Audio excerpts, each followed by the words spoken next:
Varicose veins కి సరైన చికిత్స కోసం సంప్రదించండి ఎవిస్ హాస్పిటల్. మీ పైన రెండోసారి నమ్మకం పెట్టి మీకు రాష్ట్రం ఇచ్చారు కదా, మీరు జగన్ కి ఫోన్ చేసి చెప్పామన్నారు. ఏమన్నారు సార్? వద్దని చెప్పలేదా? మీకు వద్దని రాజీనామా చేయొద్దని అట్లా రాజీనామా చర్చకు వచ్చా?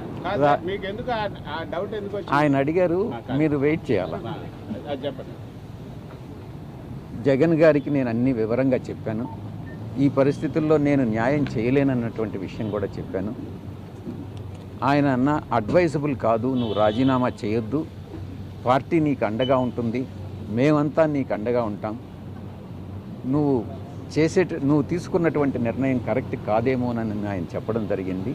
అయినప్పటికీ కూడా నా నిర్ణయం బట్టి నేను ముందుకు వెళ్తా ఉన్నాను. మీరు అనుకుంటే న్యాయం ఏం సార్? న్యాయం చేయలేని అంటున్నారు. మీరు ఒక ఏమనుకోవద్దు, క్లారిటీ ఉండాలి క్వశ్చన్ వేస్తే. క్లారిటీ లేని క్వశ్చన్స్ కానీ మీ పదవికి న్యాయం చేయలేదు అంటున్నారు. న్యాయం చేయడం అంటే ఏంది అని అడుగుతున్నారు. మీరు ఏ పత్రిక మీరు మీ యొక్క ఉద్యోగ ధర్మానికి మీరు న్యాయం చేస్తున్నారా? చెప్పండి. అది కాదులే సార్, మీరు ఆన్సర్ చెప్పండి. మీరు క్లారిటీతో అడగండి. అంటే ఆయన అడిగింది ఏంటంటే, ఇప్పుడు మీరు అంటున్నారు కదా నేను న్యాయం చేయలేకపోతున్నాను, అందుకే నేను నా ప్లేస్లో వేరే ఒకరిని పెట్టాలని. అంటే మీకు సరైనటువంటి గౌరవం ఇవ్వకపోవటం వల్లనే నేను ఒక్కటే చెప్తా ఉన్నా, నేను దైవ భక్తుణ్ణి, నేను అబద్ధాలు చెప్పలేను. అబద్ధాలు చెప్పకుండా ఈరోజు ఈ కాలంలో రాజకీయాల్లో రాణించడం అన్నటువంటిది కష్టంగా ఉంది. నా మనసుకి తోచిన విధంగా ఇక్కడ నేను రాణించలేను రాజకీయాల్లో నన్ను నిర్ణయించుకున్నాను. ఇది వాస్తవం. నువ్వు ఇన్ఫరెన్సెస్ డ్రా చేయొద్దు, నేను చెప్పింది విను, సరేనా? లేదు ఈనాడు కిరణ్ చెప్తున్నాడు, సరేనా? ఎందుకు అసందర్భమైనటువంటి ప్రశ్నలు అనవసరం.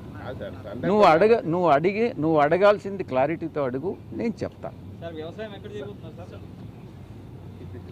మార్స్ కానీ లేకుంటే చంద్రమండలంలో కానీ చేయకూడదు. అది ఏదన్నా రాజకీయాలకు సంబంధించిందా?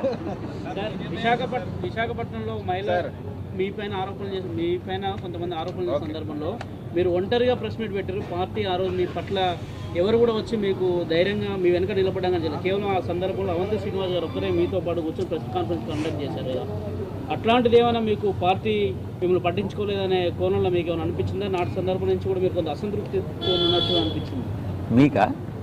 డెఫినెట్లీ అందరికీ. మీకు అందరికీ అనిపించిందా? సోషల్ మీడియాలో ఇప్పుడు మీరు రాజీనామా చేసినంటే సజ్జల ఉన్నాడు, సజ్జల చేయబట్టే విజయసాయి రెడ్డి రాజీనామా చేసినట్టు పెద్ద ఎత్తున ఏది మళ్ళీ చెప్పండి. సోషల్ మీడియాలో మళ్ళీ విజయసాయి రెడ్డి ప్రాతినిధ్యం ఎవ్వరూ తగ్గించలేరు, ఏ ఒక్కరూ తగ్గించలేరు. నా కెపాసిటీస్ నాకుంటాయి. కానీ నువ్వేమన్నా తగ్గించగలవా? రాధాకృష్ణ ఏమన్నా తగ్గించగలరా? తగ్గించలేడు కదా. నా కెపాసిటీ నా సామర్థ్యం ఏందనేది నాకు తెలుస్తుంది. దాన్ని కృష్ణ అంచనా వేయలేడు, ఇంకొకరు అంచనా వేయలేడు. నా దృష్టిలో నేను న్యాయం చేయగలిగితే నేను చేస్తానని చెప్తాను, లేకుండా ఉంటే నేను చేయలేనని చెప్తాను. ఈ సందర్భంలో ఇప్పుడు నేను చెప్పినటువంటి అన్ని వాస్తవాలు. ఈయన అడిగినట్టుగా ఇప్పుడు నిజం చెప్పు అని అంటున్నాడు కదా, ఇవన్నీ కూడా నిజాలే. ఎప్పుడూ అబద్ధం చెప్పలేదు, గతంలో కూడా అబద్ధం చెప్పలేదు. ఒకటి క్లారిటీగా అడుగుతాను, చెప్పండి. ఇప్పటి వరకు క్లారిటీతో అడగలేదా? అట్లా అంటే మళ్ళీ ఇప్పటి వరకు మీరు చెప్పిన ఏదైనా కూడా ఒకటి క్లారిటీ. సాక్షిలో రాసింది పార్టీ శ్రేణులు ఆగ్రహాన్ని వ్యక్తం చేస్తున్నాయి. మీ నిర్ణయం వల్ల కూటమికి అనుకూలంగా, కూటమికి లాభం చేకూర్చేలాగా మీరు నిర్ణయం తీసుకున్నారు. ఇప్పుడు పార్టీ కష్టాల్లో ఉన్నప్పుడు మీరు గలం ఇప్పాల్సినటువంటి సమయం వచ్చినప్పుడు మీరు ఈ నిర్ణయం తీసుకోవడం కూటమికి లాభం చేకూర్చడం అన్నది పార్టీ శ్రేణులకు ఆగ్రహాన్ని తెప్పిస్తున్నారని సాక్షిలో రాశారు. ఎప్పుడు రాశారు? ఈరోజు. నేను ఇప్పుడే చెప్పాను, వైఎస్ఆర్సీపీకి ఉన్నటువంటి 11 మందితో తిరిగి రాజ్యసభకు నన్ను కానీ ఇంకెవరిని కానీ పంపించలేరు. అది కూటమికి వెళుతుంది సీటు. ఈ విషయం నాకు తెలుసు. నేనేమి తెలియకుండా రాజీనామా చేయలే, నేను అబద్ధం చెప్పను. సుమన్ టీవీలో మీ పర్సనల్ అండ్ బిజినెస్ ప్రమోషన్స్ కోసం కింది నెంబర్కి కాంటాక్ట్ చేయండి.